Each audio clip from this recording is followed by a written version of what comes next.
Shmai everyone, it's JonnyVR here with another Time Lord Victorious review, and today I'm going to be reviewing Short Trips, Master Thief and Lesser Evils, which is the first contribution of Big Finish. Before I start, there's been some strange Time Lord Victorious news.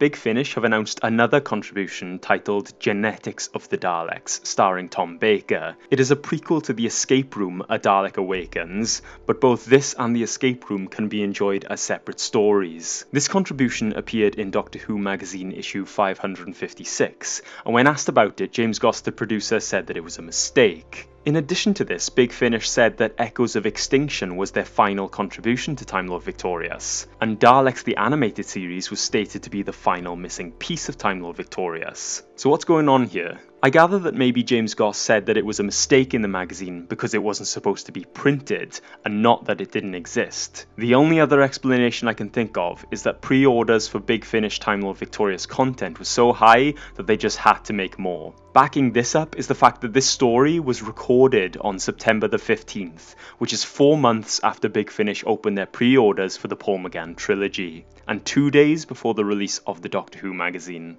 It releases on the 10th of December as a CD for £10.99, but the cheapest way is to get it as a digital download from the Big Finish website for £8.99. Another product revealed is a Blu-ray called Road to the Dark Times, but it is only a compilation of the following TV stories already released, and it contains info on how each story fits into Time Lord Victorious.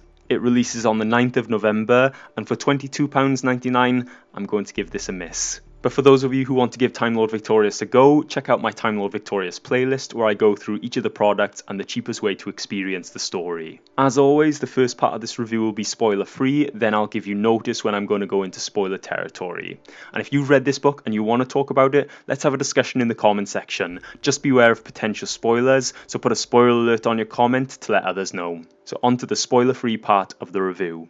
First of all, I just want to make clear what short trips actually are.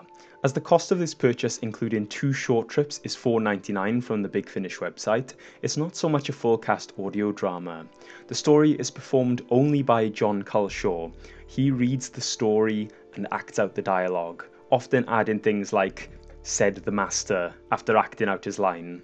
In fact, there are long stretches of the episode in which Jon Culshaw narrates certain locations, events and emotions. Music and sound effects also play a reduced part, the sound effects being mainly ambient in the background of the performance.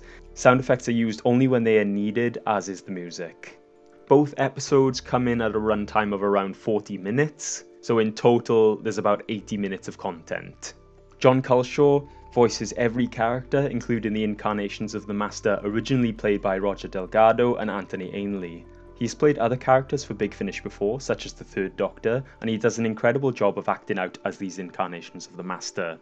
The stories are both well written, if seemingly unconnected, particularly since the end of the first one is a cliffhanger of sorts. It's also hard to see the relation to the other Time Lord Victorious media here, with the exception of the Cthulhu making an appearance. Perhaps other media will tie this in better, but it is a completely standalone set of 2 stories that you can enjoy without any context. The stories are well written, but the emphasis is different. The first is more action orientated, and the second is more reflective and features the Master interacting with the Cthulhu. Both are extremely effective in their themes, particularly the conversation between the Master and the Cthulhu. There are some callbacks and references to the Doctor Who universe, particularly in the first episode called Master Thief, but not as much in Lesser Evils, which focuses more on the Cthulhu. The end of Master Thief is quite a substantial addition to the Doctor Who universe, and it's an example of how Big Finish tries to fill in gaps in Doctor Who history. During Master Thief, the Master is creepy, evil and chaotic as you would expect, with his actions read in extreme detail. But the strength of this episode is that the Master's actions have an unexpected effect, and it's a good plot twist, and the episode ends with a bang. In Lesser Evils, which focuses on the Cthulhu, we get to see more of their thoughts and feelings as they get developed more and more.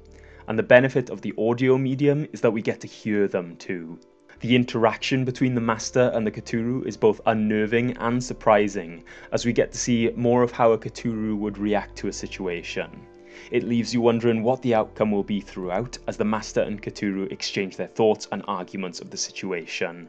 Overall, 2 great standalone stories, brilliantly brought to life by Jon Culshaw, that you can enjoy without needing any other product. but if you are following Time Lord Victorious, I felt when I finished listening to them that they may not connect to the narrative again. There was only really one thing that could. But now I'm going to go into spoiler territory, so here is your spoiler warning. In Master Thief, the main shock is that we get to see the cause of Roger Delgado's regeneration, but not his actual regeneration, as the episode finishes before it's complete. I thought it was brilliant how during the story he devolves the inhabitants of the repository, but having them devolve to their ancestor form, it was actually before they feed on food. Instead they feed on emotions, so the Master begins to feel regret and sadness at the lives that he took. This eventually kills him as he leaves a message to his future self. The one thing that I thought may be important to Time Lord Victorious is the item that he retrieved from the repository, which is a map of the boneyards of Neith. Given that he retrieved this and left a message to his future self to continue his work, I thought it was sure that it was going to be a two-parter, but it was actually a separate story. So maybe this map and the Master will appear in other Time Lord Victorious media, but we'll have to wait and see. In Lesser Evils, we get very detailed descriptions of the Cthulhu and their thoughts. For example, the symbols they wear are from the worlds they visited.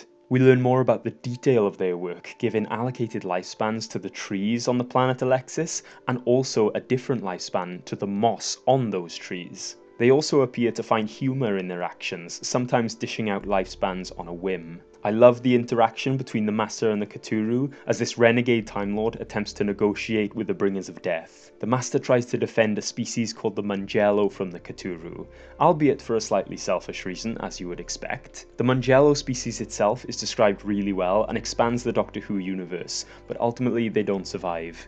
And the story does a great job of highlighting the importance of this species to emphasise what the universe has lost under the Cthulhu.